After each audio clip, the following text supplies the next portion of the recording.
بسم اللہ الرحمن الرحیم. یہ کچھ ملے ابھی مجھے بول رہے آ گئی ہندو مسلم کرنے، تو میں ان ملوں کو بتا دوں کیوں ہم ہندو مسلم نہیں کریں. ہمارے دیش کو لوٹا، ہم آواز اٹھا رہے تو کیا ہم ہندو مسلم کر رہے؟ جب ان مسلمانوں نے ہماری لڑکیوں سے بلاکار کیے، ہم آواز اٹھا رہے تو ہندو مسلم کر رہے. یہ آیت خصوصاً اہل کتاب کے لیے ہے، لیکن عام طور پہ یہ کوئی بھی غیر مسلمان کے لیے استعمال کی جاتی ہے. اللہ فرماتے ہیں تعالوا الی کلمۃ سواء بیننا و بینکم، آؤ اس بات کی طرف جو آپ اور ہم میں یکساں ہے. سب سے پہلی بات اللہ نعبد الا اللہ، ہم صرف ایک خدا کی عبادت کریں. کوئی بھی مذہب، کوئی بھی دھرم سمجھنے کے لیے ہمیں دھرم کے ماننے والوں کو نہیں دیکھنا چاہیے، کیونکہ اکثر دھرم کے ماننے والے یا مذہب کے ماننے والے خود نہیں جانتے ان کا دھرم یا ان کا مذہب کیا کہہ رہا ہے. سب سے اچھا اور سب سے بہترین طریقہ کوئی بھی دھرم یا مذہب کو جاننے کے لیے ہے کہ اس مذہب کی کتابوں کا مطالعہ کیجیے. اسی لیے اگر ہم ہندو دھرم کو جاننا چاہتے ہیں تو ہمیں ہندو کو نہیں دیکھنا چاہیے، ہمیں تحقیق کرنا چاہیے ہندو دھرم کی کتابوں کا. اور سب سے اونچی، سب سے اہم ہندو دھرم کی کتاب ہے وید.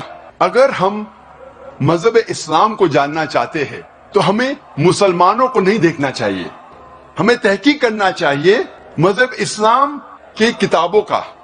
اور سب سے اہم کتاب مذہب اسلام میں ہے قرآن مجید. قرآن مجید سب سے اہم کتاب ہے مذہب اسلام میں، اور اس کے بعد ہے صحیح حدیث.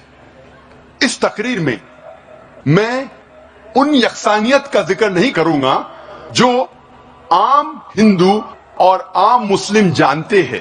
ہم سب جانتے ہیں کہ دونوں مذاہب میں لکھا ہے کہ جھوٹ نہیں بولنا چاہیے، ہمیشہ سچ بولنا چاہیے، چوری نہیں کرنا چاہیے، ڈاکہ نہیں ڈالنا چاہیے، غلط بات نہیں بولنا چاہیے، ایمانداری سے پیش آنا چاہیے.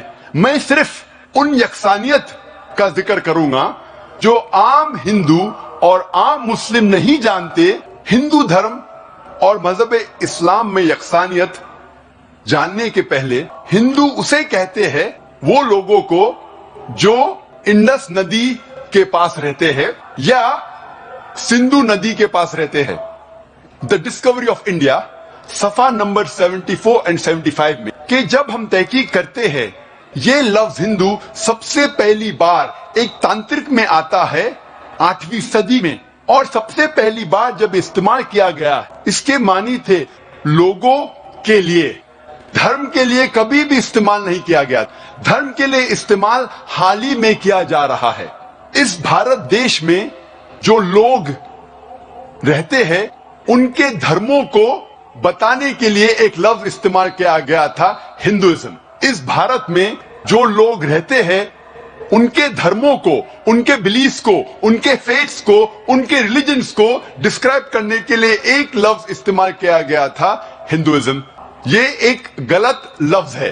صحیح لفظ ہونا چاہیے سناتن دھرم. یہ لفظ اسلام آتا ہے سلم سے، جس کے معنی ہے امن یا سلامتی.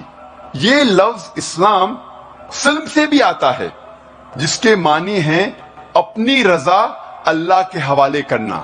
مختصراً اسلام کے معنی ہے سلامتی یا امن حاصل کرنا اپنی رضا اللہ کے حوالے کرنے کے بعد. سب سے پہلا ہے خدا پر یقین لانا. ہم تذکرہ کریں گے ہندو دھرم میں خدا کا تصور کیا ہے. جب ہم کوئی عام ہندو سے پوچھتے ہیں آپ کتنے خداؤں میں مانتے ہیں، کچھ کہیں گے 3 خدا، کچھ کہیں گے 10، کچھ کہیں گے 100، کچھ کہیں گے 1000 اور کچھ کہیں گے 33 کروڑ.